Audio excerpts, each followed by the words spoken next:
I originally filmed this challenge in August of last year, and then I got so busy with my uni work that I just never got around to editing this. But anyway, hello and welcome to my channel. My name is Isaac, and I am an artist with Keratoconus.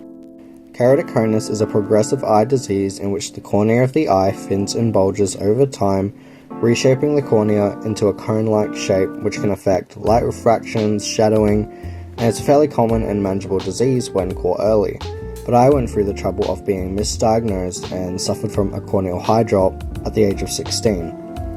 A corneal hydrop, also referred to as a rupture, happens when the bulge bulges too much, thins out completely, wearing against itself, and it splits, leaving a scar across your central vision. You get pretty extreme haze, blur, and ghosting, and it can also be incredibly painful, and I've had 3 of them in my left eye. In my circumstance, I am recognized as legally blind. The truth of the disease for me is that on a good day I'm not left with that much of an impairment outside of depth perception, light sensitivity and visual fatigue, because my eye without the hydrops will overcompensate and do the extra work. The very nature of the disease is that the cornea's surface will change shapes frequently, leading to some days where I function completely as normal and some days where I really can't see a thing at all. So I wanted to try and push myself to draw exclusively with my blind eye, just to challenge myself on how much I understand my own artistic process. With that as my concept, I put my eye patch on and was all ready for drawing, and this is what I did. So with the intention to make a full piece, I knew I wanted to start with just drawing some basic heads, as they're the easiest thing for me to draw. But I severely underestimated just how hard drawing with an impaired eye actually is. Like, obviously the point of the challenge is to not be able to see, but I genuinely couldn't see a thing, so immediately I knew I had to have a solution to at least know a general range of where my lines were if I wanted to create something cool.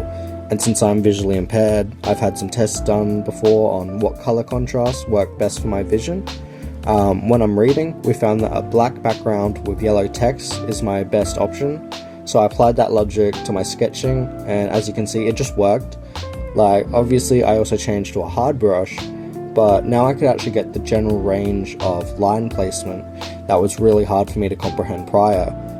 When I'm sketching as well, I generally like to have all my sketches close by each other to have direct comparison, which I can't really directly compare until I take my eye patch off anyway, but that is what I was trying to do on the grey canvas, but the faces were just spread everywhere. I also decided going into this that I'd be taking my eye patch off whenever I felt I was at a new pass, or if I needed a new layer or brush change, because those parts of the UI I just couldn't see at all. Both probably because of the size, but also again the color contrast. I also just couldn't really see my hue sliders, which is something I primarily use to digitally paint, but that one wasn't much of an issue since I could see the color wheel pretty well. And this is a hard thing to explain as well, but since the central part of my cornea is the part that's scarred, I can vaguely see the left side of my screen a little better. It's still very blurred and has mad ghosting, but my peripheral vision is way stronger than my central vision. But yeah, then I went back in to test other color contrasts before entering my illustration concepts, just to check all my boxes, and I found that blue was actually even better than yellow for this specific purpose, and I found that red was my absolute worst. After my warm-ups, I started my concepts for my final illustration, and I made 3 very different ones, but I decided for my first one I definitely wanted a portrait of some kind, and maybe something a bit spooky, since I thought my crossing lines could kind of work in my favor with that type of content. I tried as well a layering system with the yellow and blue to see if that would make my sketches stronger. It didn't at all with this one, so I just scrapped that idea going forward. I don't know if that's because they're complementary colours, that it just made them both look the same to me. But I don't know, they just became so indistinguishable from each other. There was no way I could work like that going forward. I also took a lot of time with my concepts. I wanted decently clean work and more confident lines than my sketches for this one in particular. It still looks chicken scratchy, but I was literally impaired. Like, this is the best I could do. Something I'm often told in art school, that's entirely on me, is that my knowledge of proportions is really good, but my general fundamentals are quite lackluster. Like, I'm really good at just general knowledge of the way things look and distance between things, but when I have to draw stuff I haven't seen before, it can be quite a struggle. So that's why I didn't really go for anything crazy ambitious with this. It's much more just what I like to draw, and art is more about muscle memory than anything else, so I just wanted to draw something I knew could look good and somewhat in proportion considering my circumstance. My second concept was completely aimless. There were no real ideas I had. It was just really ugly. Honestly, I just put stuff I wanted to draw, which was person, vague head shapes, and a guitar. I don't really know why. I was just like, yeah, I'll keep this one, and I fucking hate the outcome. But I wanted to draw something a bit more playful. And yeah, so that's kind of what I did. And for my final concept, I wanted to have a go at a landscape of sorts. It's not really good either. I had a general ideas of colours that might look nice, but the composition isn't great, and I have no idea where this is. Like, it just doesn't really tell a story. Really, none of my concepts do, but my first one was definitely my favourite for the plan to paint them, But yeah, then I started my painting, and for my first illustration, I went with my traditional painting process. I wasn't able to use any references for anything, which really stumps me in my other two illustrations, but for this one, it was very straightforward. I started having to take my eye patch off and on a lot more as well, since I also use keyboard shortcuts for brush changes. So yeah, you'll see my eye patch off and on banner flashing a lot more for my paintings. I was also streaming to my girlfriend the whole time I was doing this stuff, in case I fucked up the workspace, or was just getting too overwhelmed and needed some reassurance. I want to acknowledge as well that drawing with a blindfold on versus relying on my impaired eye is a very different experience. Even though they're both entirely reliant on muscle memory, the visual experience of almost being able to see what you're drawing is mentally and physically very taxing. Mentally, it felt very similar to having half-made concepts where you can kind of envision what you want, but now I couldn't reference anything, and physically I couldn't do this for longer than an hour at a time due to the visual fatigue and intense migraines from my eyes trying to focus, which is a problem I really struggled with on my second painting. But yeah, you can see I kind of just went for a range of colours and tried my best to map them to where you'd usually see them on the face. I didn't want to focus on a proper light source either. I wanted to just have a general style that suggested lighting being present, but it's pretty undefined as to where. This is also where I started to use layer modes, which is something I usually do for painting anyway, but I honestly had less of a conscious thread of decisions compared to when I'm painting traditionally. I generally also like my paintings to have a lot of texture. I love my rake brush, which is what I'm using, but since I couldn't do any subtractive layering of different sizes, I was worried it was just coming off unclear. So I just merged all the layers I had done and tried blending it in certain areas. In general, I usually take a subtractive process to my workflow, which is basically where you start with a lot of different parts and delete and erase parts until you get the results you want. It's a much more common term in regards to sculpting, but I have that same process in painting, starting from large vague shapes and working down to create my piece. It's a much easier thing for me to comprehend. In comparison to an additive process, but I don't know, painting subtractive in these conditions felt like a much harder challenge. I felt that color progressions were a lot easier for me to recognize than sharp shapes or silhouettes, and I assume that's from the blurriness in particular. My favorite part of painting this one was by far the mouth and the eyes. In general, those are usually my favorite parts to paint as well. Like, not necessarily the mouth and eyes, but more so like features around them, like smile lines, cupid bows, under eye and eyelid. Those are by far my favorite parts of any piece I'm working on. It's a real shame I couldn't really see the eyes at all. You'll see me try and guess where they are throughout the whole piece. It's something I especially struggled with. But yeah, this was a very traditional painting process for me. For those as well who know about keratoconus, I was lucky to get a cross-linking surgery on my right eye, which is how I function. I had my cross-linking surgery in 2020, like a week after I turned 18. It's done me really good. For those unfamiliar with a cross-linking procedure, it's an open eye surgery that basically stops the possibility of a rupture happening by degeneration, by progression of the disease. There's still stuff that can trigger severe coning, like eye itching, stress, and allergies, but you should not suffer from a corneal hydrop after having this procedure. And yeah, obviously I haven't. Like, my eyesight still fluctuates quite a lot. Like, sometimes I'm at the legal driving standard, and sometimes I'm just not. But I don't really recognize any massive changes in my eyesight until I have to do something that's super reliant on sight. Like, with my most recent flare-up, I didn't really notice it at all until I had to get back into uni, where we did life drawing. Because I just noticed my understanding of negative space was really shaky, because I just couldn't see those sharp lines where the body ends anymore. But it's fine. Like, it'll get stronger again. My eyesight will continue to change for a while, but I know that in my right eye, I shouldn't ever have to deal with a corneal hydrop. But anyway, like, back to my painting. When I moved on to the second character, I guess I couldn't find any colours I was happy with. I just didn't like it at all, especially after I, like, really enjoyed the outcome of the main face. I just wasn't feeling this guy at all. I wanted to have, like, a general, like, sinister vibe to him, so I based it more in unnatural tones. But without a proper cohesive light source, it just felt very flat to me. I do like it as a separate piece, but I was just not really feeling it. I also relied on a lot of layer modes that just weren't working either, but I am happy with it. I think as a standalone concept, he would have been cool elsewhere, like maybe in like some like cave or like forest or some shit. But yeah, that was my first painting. So then I decided to do my landscape concept second, because I already had the idea of what I wanted to choose for colours. And for this one I took my eye patch off way more, because I'm generally not a background or landscape painter. Sorry there, I was searching for a specific brush I lost. That was so stupid of me.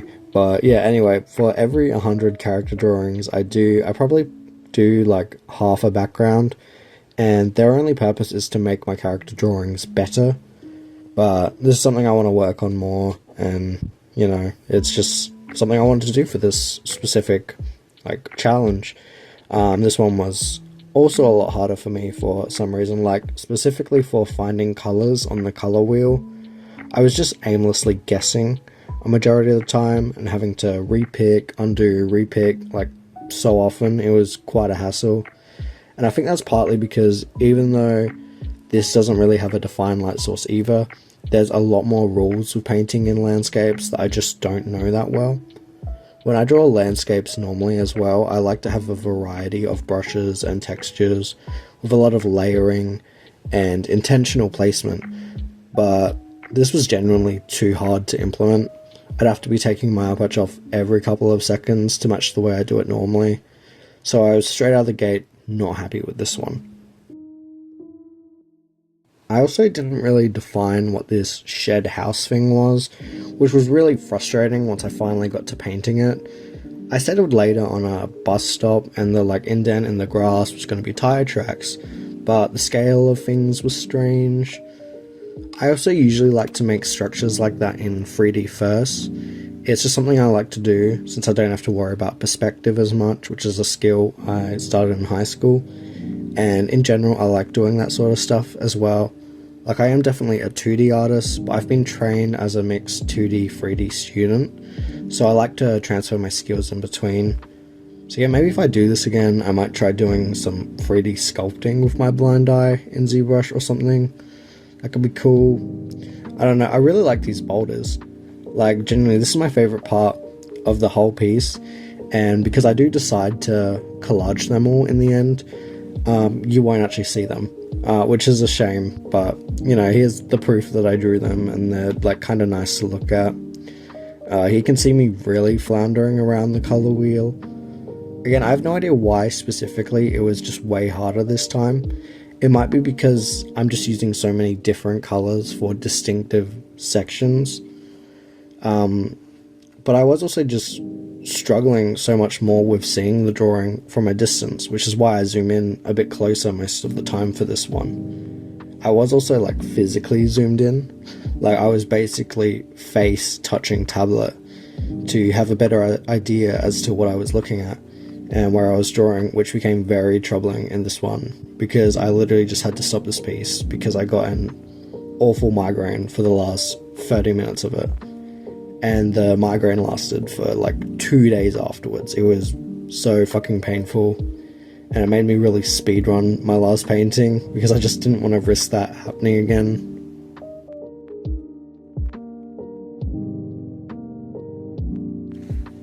I don't mind this one too much. I think unlike the second face I did on my last drawing, this painting works better combined with another drawing. But yeah, as a standalone piece, it's just felt very boring and flat, and I do think the painting is pretty decent, like for a rough painting. Like I was thinking, like if I was able to put more grass overlapping with stuff or some extra structures, like some general junk around the bus stop, that could have been really nice. But yeah, I don't know, I have a lot of mixed feelings about it. I also went into layer mode hell with this one as well. Well, not hell yet, I went layer mode hell on my next painting, but this one I was just floundering. Like it was just a lot of consistent floundering, again, because it's just something I don't draw very often. And it's to be expected. I had my partner as well reassure me with this one too. Like I'd put a color down and freak out and be like, does this look alright? I remember like back on the bus stop specifically, I kept trying to get that dark grey, purple, red, and it was always coming up as that neon red. I don't know why that was in particular so hard, but those red tinted greys were genuinely troubling me to get right. And yeah, here's just me floundering again and again. I was just getting pretty flustered around here because this is when the migraine started, and I didn't know with this layer in particular if I should focus on adding shadows or texture. They're not mutually exclusive techniques, but I was just starting to lose my mind a little. I did this one in the one day too, after finishing my first painting the same day, and I had no break. I just went straight into it. I don't know, in hindsight, I should have just stepped away well before I got to this point. And yeah, in general, this looks like something I would have made maybe a couple years ago. But it looks like my art, which is nice. I think that is a pretty consistent thing about these paintings, is they all distinctively look like my art, just not in the way I like them to look currently. Yeah, I have crazy mixed feelings about this one, but I am generally okay with it, like how it looks overall, which I can't say about my next one. Like, I just fucking hate it.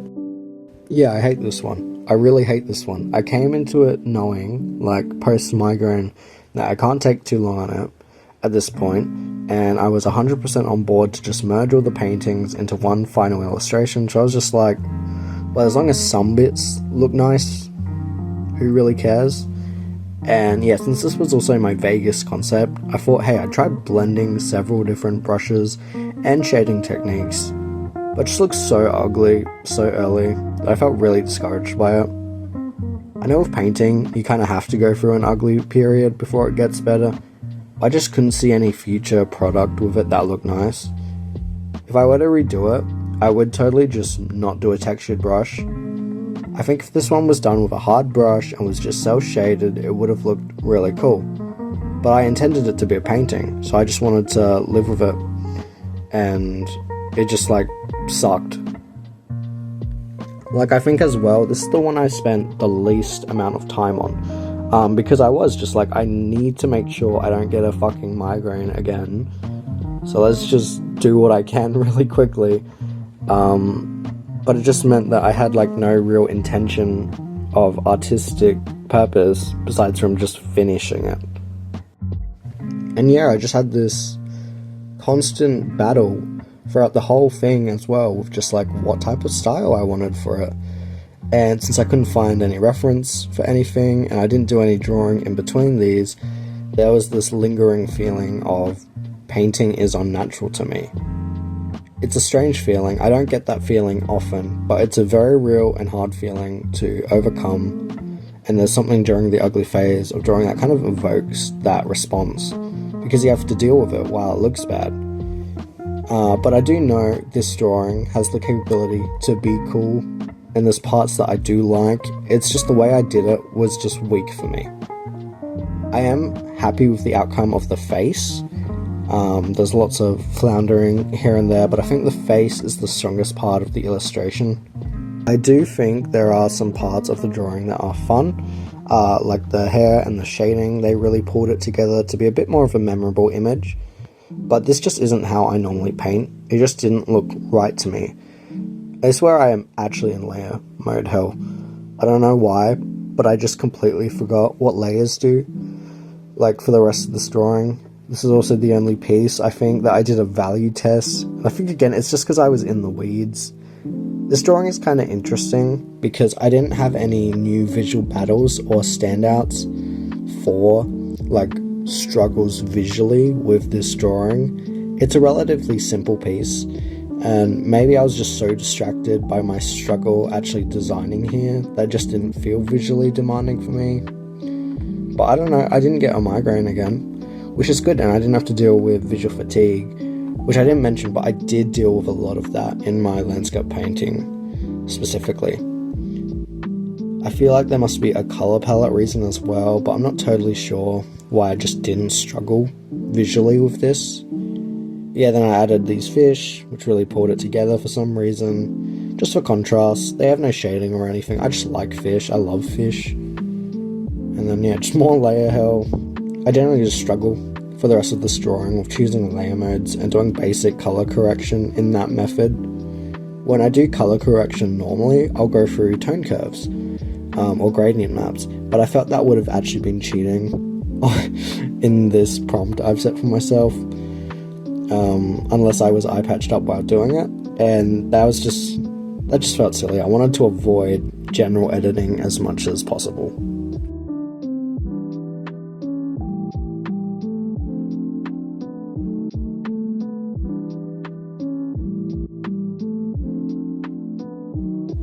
And then, yeah, I just grabbed my landscape for the background and borrowed my favorite parts of the other two for the final assembly. This was obviously really easy because I already made all the pieces. I thought all the colors together were decently cohesive, and I was happy that I used the rake brush as my primary brush across all pieces. Like, if I were to have done the last painting as a basic color feel, it definitely wouldn't have turned out this nice, like as a collective. But again, separately would have worked way better for that drawing. I put an airbrush black behind the head just for some contrast. I wouldn't usually use straight black, but I think it actually worked out well with the rest of the piece with how neutral it all looked. And yeah, as a final singular piece, it looks cool. And yeah, these were my 3 pieces, and here's my final product. Thank you so much for watching, if you made it this far, or for watching at all. Honestly, I know this is quite a lot of information and just me rambling, really. I haven't made a video where I talk before, so this might be my first of many, hopefully. So subscribe if you're interested in hearing more from me. But yeah, thank you so much for watching, and I'll see you later.